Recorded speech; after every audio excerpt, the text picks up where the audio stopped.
Alrighty, so I would like to dig into our topic.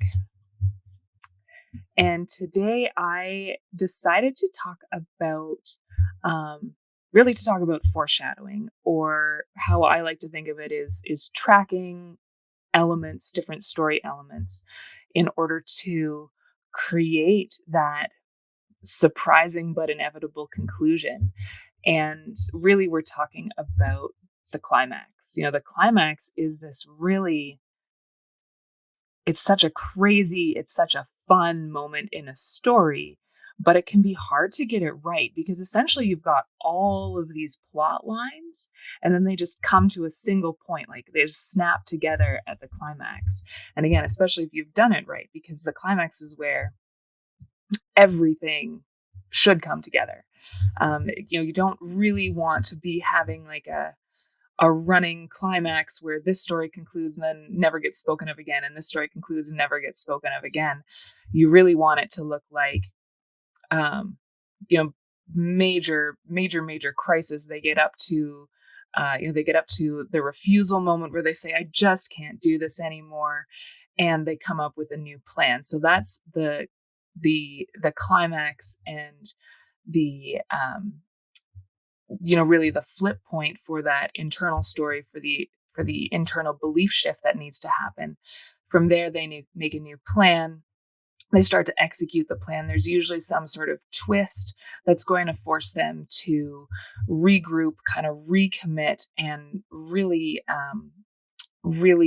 sort of show that they've very deeply committed to the new belief in order for them to take massive action and succeed. So that's climax in a nutshell. But what also needs to be coming in at that time is all of the subplots, all of the little recurring pieces. So whether it's an object, a person, um, some element of the world building, maybe something about how a magic system works or a political system works. All of these things are going to be showing up at the same time, and kind of everything flips at the same time. And um and it's so impressive. I mean, we know what that's like when we read that and when it's done well. But when it's when it's not done well, um we can we can have a little bit more mediocre ending, a little bit less satisfying ending, maybe not even less satisfying, but just not as impactful, not as memorable as it should be.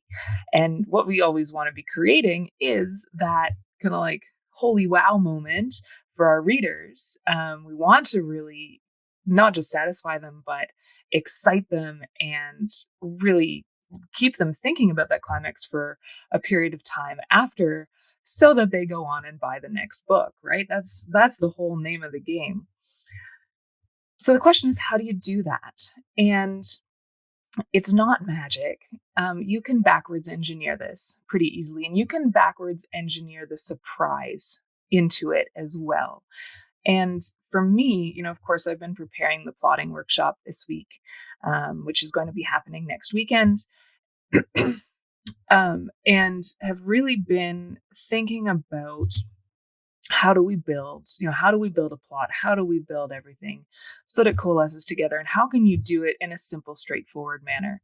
And for me, it really comes down to, I want to know what happens in that climax. And I want to see all of the pieces that are going to come together. And so then once I know all of the pieces that are going to be coming together in that climax, then I can start working them backwards. And so I want to run through a few examples, and the big one that I always go to is the Hunger Games. And if you remember, at the climax of that, there are these poison berries, and the whole climax actually depends on these poison berries.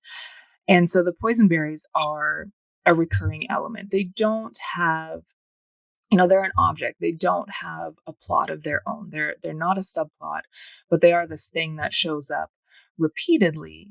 And of course, you need something to show up repeatedly so that when you get to the climax, you are not just introducing something new. You're not having that hand of God, Deus Ex Machina showing up all of a sudden. So you need to have this thing sort of laid in there beforehand, but you also need to make sure that it is surprising. Because if you, I would say, if right at the outset, it was obvious what you were going to do with the berries or with whatever object is in your story, I mean, it's not going to make for a very exciting conclusion. We need to have that surprise in there. And the way that you do that is you make sure that you are introducing the element, but in different ways. You are using that element to showcase other parts of the story. So let me show you again with this example what I mean. So very often, and of course, Chekhov's gun, everything that's going to show up in the third act needs to be introduced in the first act. So the berries or whatever it is that you are using in your story, the berries show up in the first act. And they show up in such a minor way that you don't even really think about them. What they're really doing is they're adding flavor. We're learning that Katniss Everdeen, the protagonist, is knowledgeable about plants. She's knowledgeable about the things that you can eat in the woods and the things that you can't eat in the woods. Very important for her survival. And really, it's painted initially as her ability to survive. It's painted as it's really painted as part of her backstory, part of her everyday struggle. So how is this thing that's going to show up in the climax part of their everyday struggle? And not in a direct way, not in an obvious way, but how does it really just add a little bit of flavor? How are we using it to show something about the character, to show something about the world? And so, of course, that very, very minor touch point, and it's really buried in the Hunger Games example. It's really buried because we're told it at the same time as Katniss is presented with kind of an option to run away into the woods and survive. And it's just presented as, we could do this. We could run into the woods and survive because what types of plants are okay to eat. That's sort of it. And it really gets buried. You don't even think about it that much because you're so, your attention has been drawn so much to the other things going on in the story. But it's still there. It's still a piece that you file away into your old memory bank about this. And so we always want to be making sure, if we've got something that's going to show up at the end of a story that's going to be important for the climax, we make sure that we are introducing it in a very low tension, very low impact way back in Act 1. And then as we get into Act 2, 2A, 2B, we're starting to maybe add a little bit more tension to it. We're starting to be a little bit more obvious if we follow the berries through. We see again that Katniss has this knowledge of plants. We actually see the berries themselves for the first time when they're in the training facility. But again, that's presented in a way that is more about Peeta showing his support for her and her rejecting that. And she really focuses on what does Peeta's support mean? She doesn't focus on, hey, these berries are poisonous. These berries could kill someone. She really doesn't focus there. It's sort of brushed off again. And it's used to build tension between the characters. It's used to build a little bit more tension in a different subplot. And so it's always about burying this information under other things. It's about directing the reader's attention elsewhere. Because, of course, your character has everything that they need to succeed right from the beginning. They just don't believe it yet. And they're being tested repeatedly throughout the story or they're being shown repeatedly throughout the story that they do have everything that it takes, um, but fail to believe it. They fail to embrace that, and they actually interpret everything in the wrong way. Um, so again, through Act Two, we're still showing this item, this element that's going to show up at the end, um, probably with kind of a mid-level tension associated with it, but still using it to add flavor and to show other subplots, to show other elements, to really, again, just sort of show and add background or add credibility to the things that they're thinking about the other characters, the things that they're thinking about the story problem, the things that they're thinking about completely, totally other things. Um, and then, of course, in the climax, and you can do this multiple times. And it's not until the climax that you really show up um, and make it obvious what this item is going to do, right? It's not until she's just about to use the berries. Katniss doesn't even have the thought of what she's going to do with these berries until about a second before she pulls them out and uses them for her epic her epic success, or her epic fight against the Capitol. So again, it's really just about burying it under other things and then flipping it at the end. And we can do that with objects. We can do that with other people. We can do that even with beliefs. So we look at other people.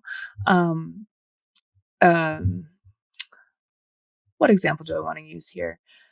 If we look at something like subplot where one of the subplots that really comes out at the conclusion of the Hunger Games is this sort of weird sort of quasi fake relationship between Peeta and Katniss, and of course that is foreshadowed way in the beginning.